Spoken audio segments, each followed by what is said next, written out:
এক বাঁশিওয়ালা এসেছিল।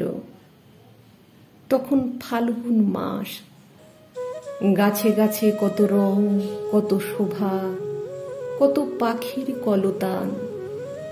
নদীতে কি অপরূপ ছায়াময় ঢেউ, দূর পথে কি মায়াবী আলো, বাতাসে কি সুগন্ধ। এক বাঁশিওয়ালা এসেছিল।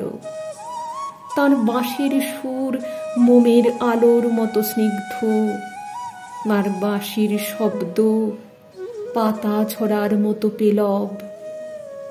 তার বাঁশি কি করুণ, কি মোহময়।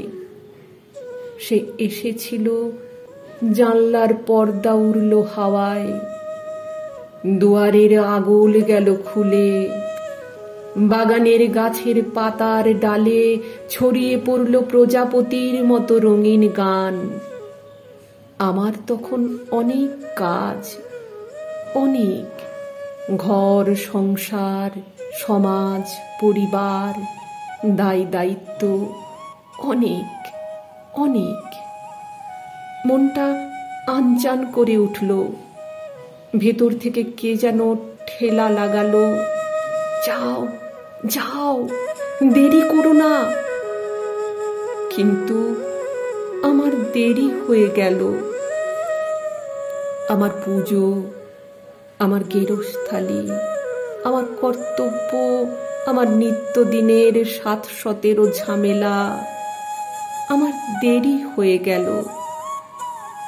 যখন সব সেরে, সব চুকিয়ে ছুটে গেলাম বাইরের বড় দরজাটারও বাইরে রাঙা ধুলোর বিষণ্ণ পথে, তখন বাঁশিটি পড়েছিল ভাঙা, সুরহীন, স্তব্ধ। গোধূলির সোনালি আলোয় বাঁশিটিকে মনে হলো যেন এক ঝরা পাতা বুঝি। আমি আমার সবটুকু দিয়ে বাঁশিওয়ালাকে খুঁজলাম। সন্ধ্যা লগনে আকাশে ফুটে ওঠা প্রথম তারাটি বলল, আমি এখানে।